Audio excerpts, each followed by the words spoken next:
Bonsoir à tous, bienvenue dans cette édition du soir sur la chaîne du développement.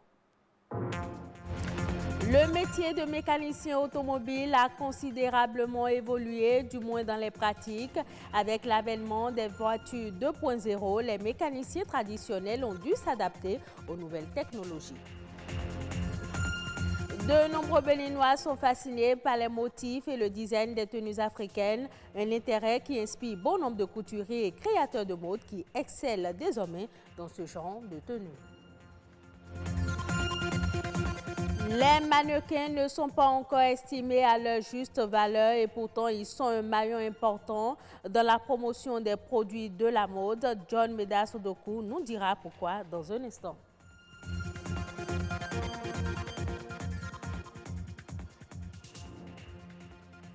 Le secteur de l'automobile connaît assez de mutations. On retrouve désormais toute une gamme de véhicules électroniques en circulation. Avec cette révolution technologique, le métier de mécanicien automobile évolue. Aujourd'hui, seules les connaissances mécaniques ne suffisent plus pour réparer les voitures dites 2.0. Que devient le mécanicien automobile à l'ère des voitures électroniques? Reportage René Arossi, Stanislas Linkbo.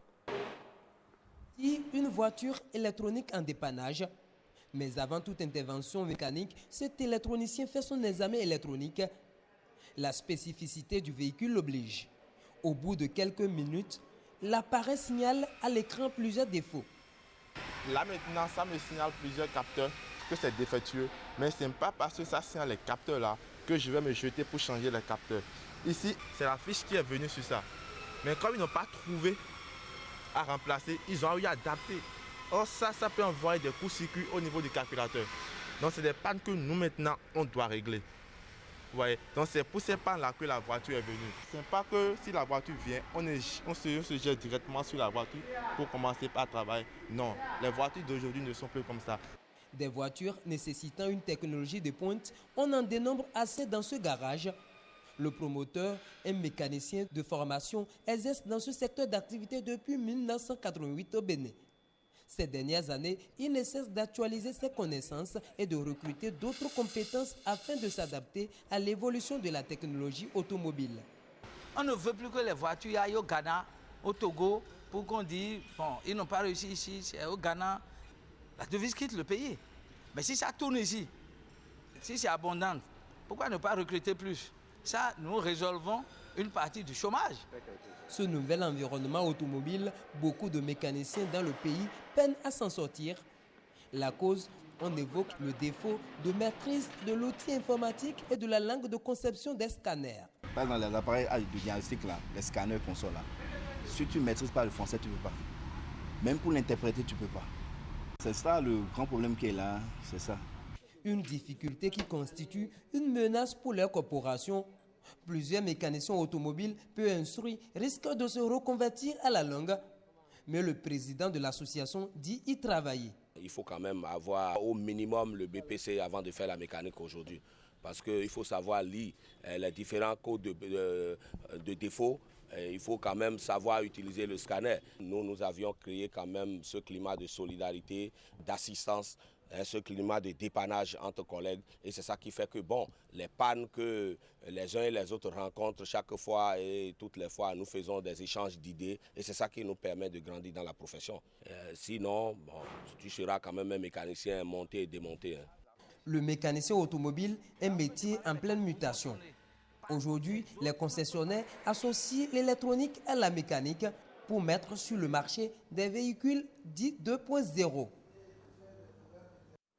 À Cotonou, comme dans certaines localités du Bénin, bon nombre de Béninois optent de plus en plus pour la mode africaine avec des tenues au design et aux motifs ancrés dans la tradition. Même dans certains prêt-à-porter, les tenues en vente sont d'inspiration africaine. Stanislas Linkbo est allé à la rencontre de quelques couturiers stylistes béninois. Dans ce prêt-à-porter, domine la mode africaine. Son promoteur est styliste. Ce soir, Roland vient le voir pour retirer sa commande. Actuellement, vous allez constater la plupart des Béninois et les jours ouvrables sont souvent là avec les tenues locales. C'est ça le béninois d'aujourd'hui. Aujourd'hui, la confection des tenues africaines rapporte de mieux en mieux aux professionnels du secteur. Pas de repos pour certains, comme c'est le cas ici. Je suis en train de faire le dessin de ce que je vais faire comme broderie. Si, sans ça, tu ne peux jamais faire la broderie. Ce brodeur manque de main-d'œuvre pour faire face à la clientèle qui ne cesse de croître. Je ne dors pas couramment parce que je n'aime pas que les clients viennent dire pourquoi est-ce que tu n'as pas fini ma tenue à temps. Actuellement, c'est ça qui passe. La tenue locale, ça passe. Parce qu'il y a genre de tenue qu'on appelle good luck qui est venu du Nigeria et qui est porté souvent par le président nigérien. Donc, raison pour laquelle, actuellement au Bénin, la tenue good luck passe bien avec broderie et qui fait partie des tenues locales. Au niveau des grandes maisons de production, la demande a doublé voire triplé ces dernières années. Ce patron d'une maison de mode située à Cotonou souhaite que ses offres répondent aux exigences du marché national et international. C'est pourquoi, ici, dans l'atelier de confection des tenues, ses employés font un travail à la chaîne. Ça fait bientôt 30 ans qu'on est en train de développer cette marque béninoise. J'ai commencé ce travail. Personne ne croyait qu'on pouvait porter du prêt-à-porter fabriqué avec du tissu africain. On pensait seulement au Yves Saint Laurent, Christian Dior, les grandes marques qui font du prêt-à-porter en ce moment-là. Je me suis dit, on peut insérer ce truc dans la mode vestimentaire pour pouvoir booster la mode africaine. Aujourd'hui, c'est un engouement terrible qui est autour.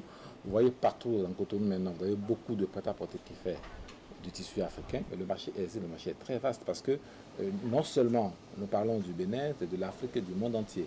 Vous n'avez plus aujourd'hui du prêt-à-porter dans quel pays, je ne sais où aujourd'hui, où le tissu africain n'apparaît pas. L'Afrique centrale, le Cameroun, le Congo, le Gabon, tout ce monde vient au Bénin s'approvisionner en vêtements.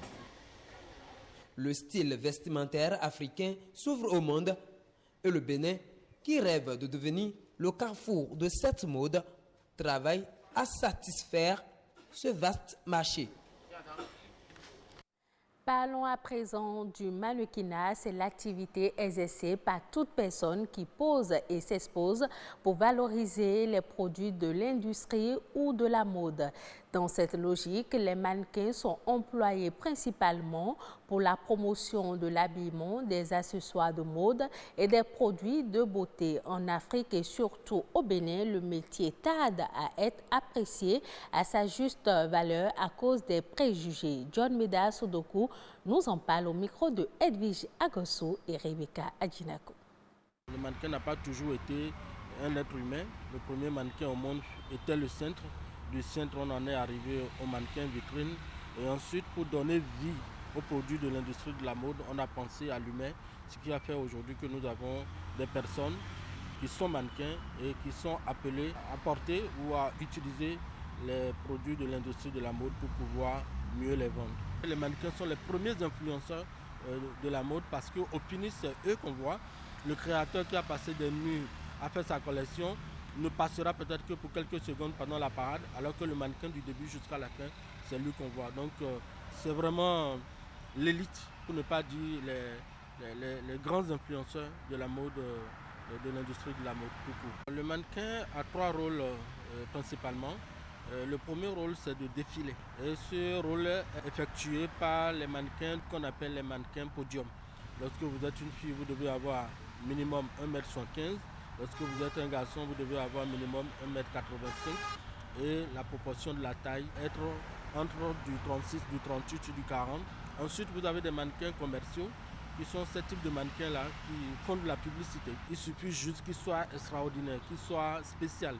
C'est-à-dire ça peut être le teint, ça peut être la couleur des yeux, ça peut être la forme du nez.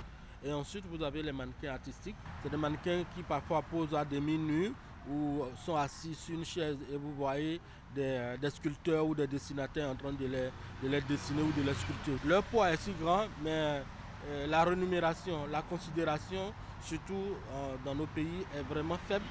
Et le mannequin n'est pas encore à sa juste valeur, n'est pas encore reconnu comme ça doit être en tant que personnes nécessaires, indispensables pour l'épanouissement de la mode dans le monde. Mais ailleurs, je vous avoue que c'est reconnu. Hein, lorsque vous avez un mannequin, vous en prenez vraiment soin. Ils sont tellement bien logés, bien rémunérés. Et c'est eux qu'on voit partout dans les magazines. Tout ce que le mannequin fait est payé.